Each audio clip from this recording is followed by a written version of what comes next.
Hi, I'm Lauren Cracken, and welcome to my podcast, Cracken's Corner. This is episode 2, Change.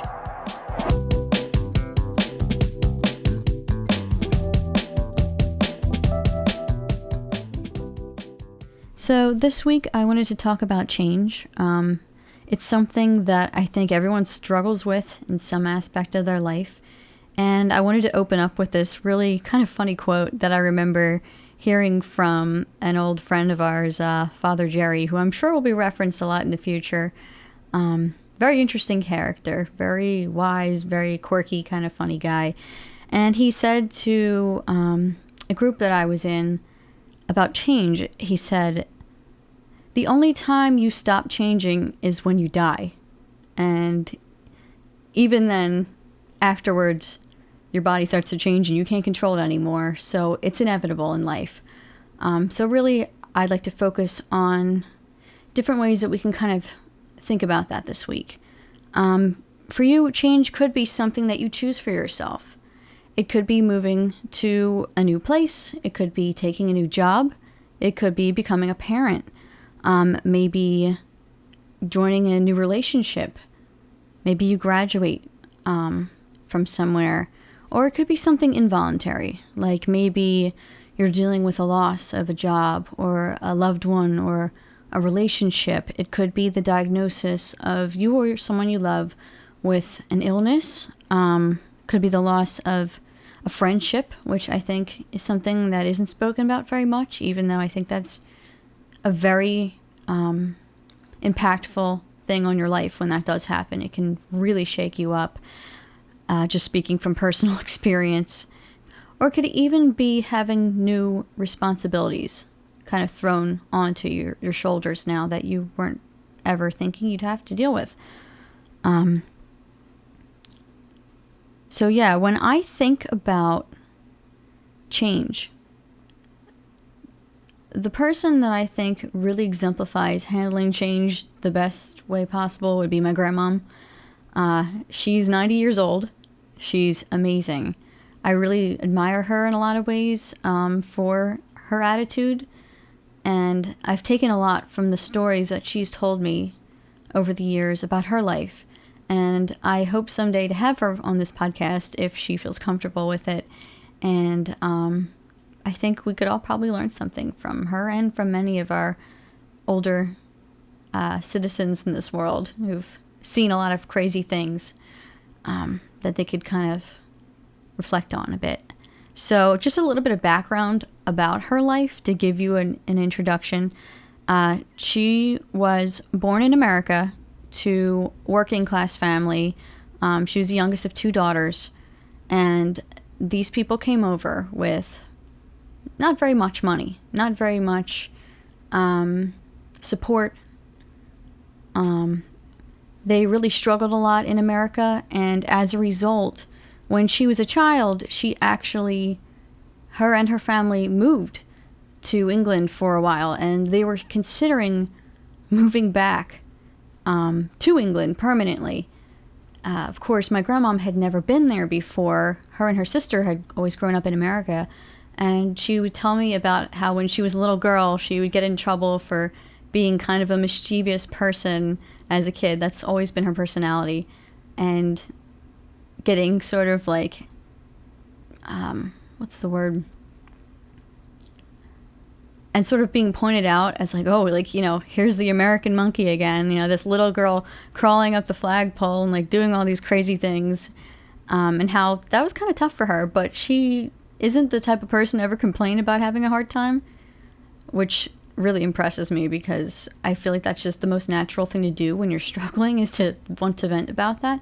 But she sort of just takes everything in her stride. The next really big thing that happened in her life that I think showed a lot of change was after they had been in England, they thought about moving back. World War II happened, so they had to get out of there.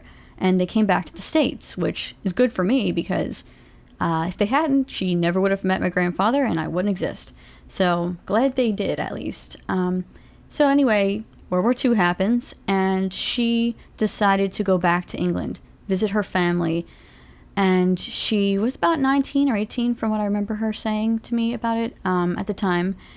And she was working. She took some time off to go and see everything and see her family there. And she firsthand witnessed the devastation of these bombings from the Germans.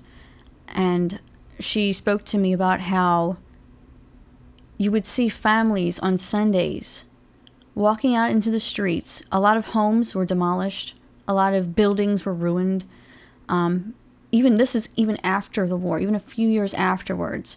People were still very hungry. There wasn't much food there, which is kind of hard to imagine in a first world country, as Britain is and was then still. That kind of shocked her.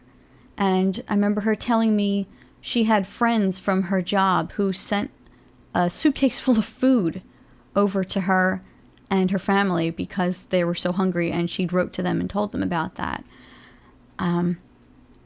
So she'd seen that place that she saw as a child just completely destroyed, and the spirit that people had in trying to kind of make the best of it despite everything. She faced probably the hardest thing that I can imagine someone facing in their life, the loss of her husband when she was pretty young.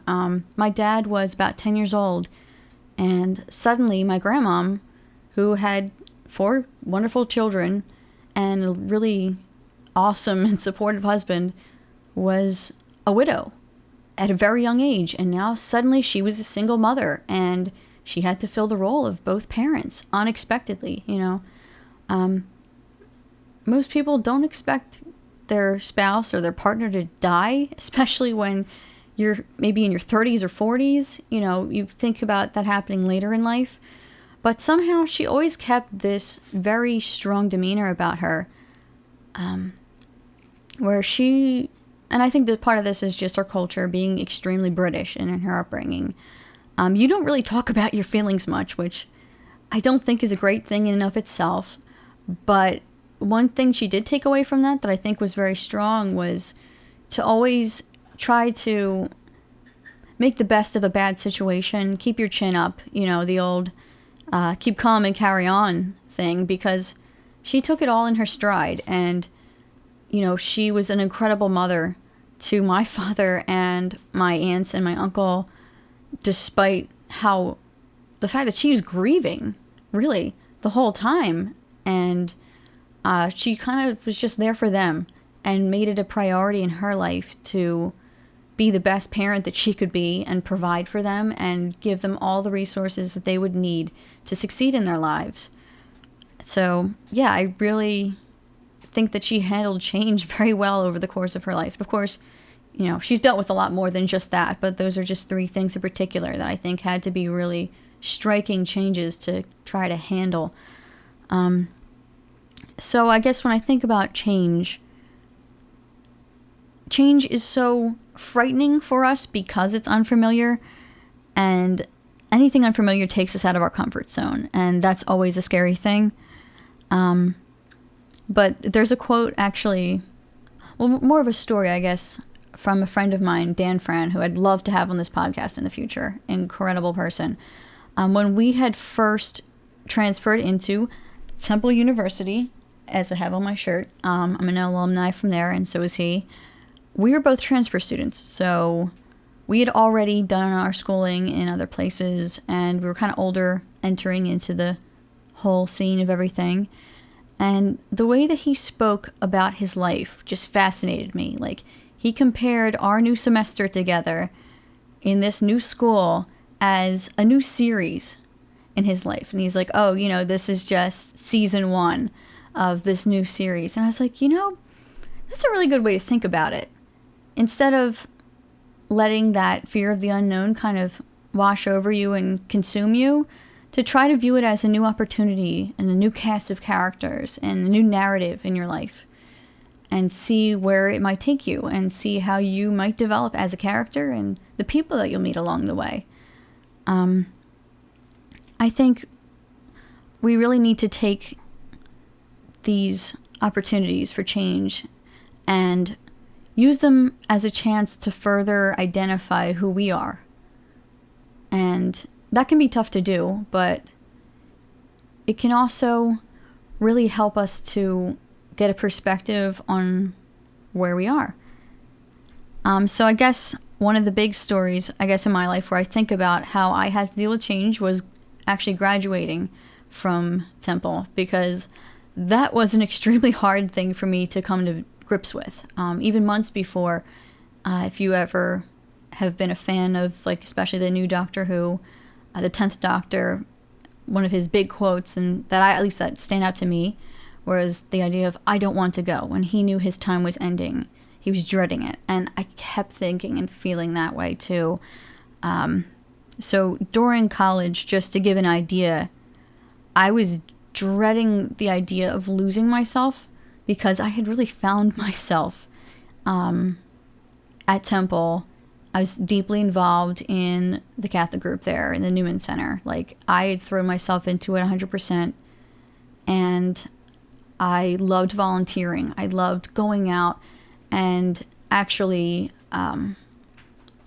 like feeding the hungry and trying to take care of the homeless and trying to volunteer with, children of low economic status, and trying to visit the lonely older people in nursing homes who maybe don't have any family that care to see them anymore.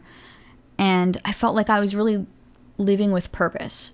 And I had kind of found my own little subgroup there and made a whole lot of friends. And I felt like I was making a difference in the world that mattered. So to feel like I had found my place in the world, and then to know that it was about to vanish, and that I wouldn't see my friends every day anymore, and that I would suddenly have to join this adult world where I'd have to go to work every day, and I couldn't skip a class to go feed the homeless anymore, was really scary to me. It felt like a loss of freedom, because you have so much freedom when you're in college, and most people don't really realize it until they're out of college.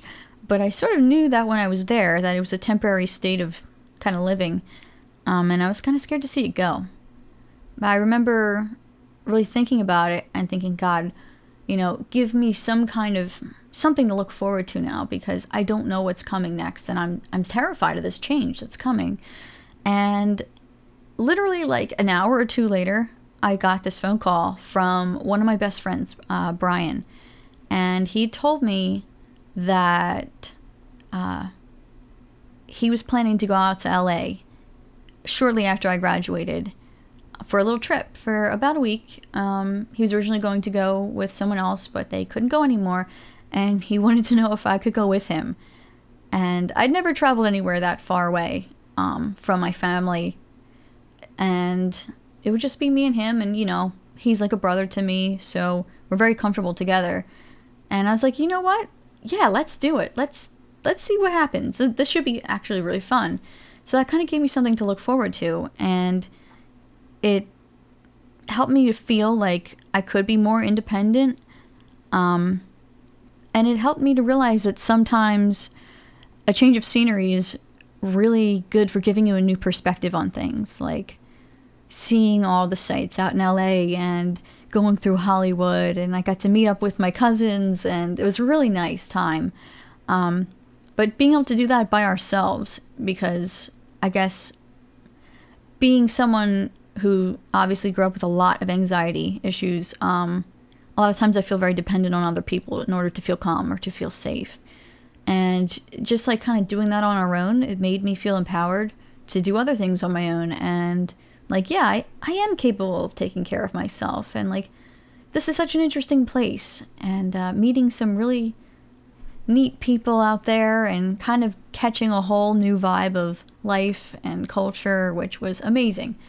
So I really got a lot out of that. I think one other thing I could say about it was that it really helped me to open my mind up to new possibilities and to living in the moment a bit better, because that's something I tend to struggle with. I'm an overthinker big time, and I really like to plan. Like, I'm constantly thinking about what's coming next, what's happening to me in a couple months, what's happening next week. I'm rarely ever present in this, in the moment I'm living in.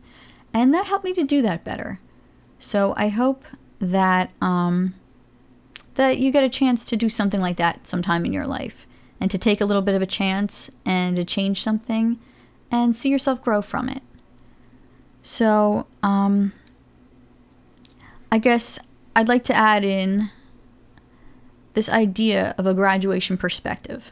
So my perspective then was, well, I'm losing so much. I'm suddenly going to lose everything that I have become and everything that I thought I wanted to be, and I'm going to have to change, so I'm afraid of that. But then, after reflecting on it more, the idea of graduating is probably a better perspective for a lot of change in life. Like, no, now I'm graduating into a new phase of life.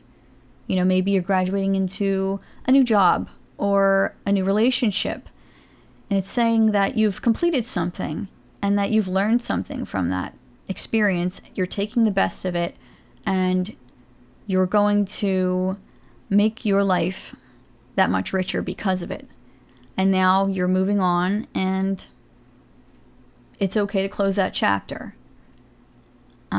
So I think when you're forced to kind of deal with something that you're not expecting, the best thing to do is to take it a day at a time.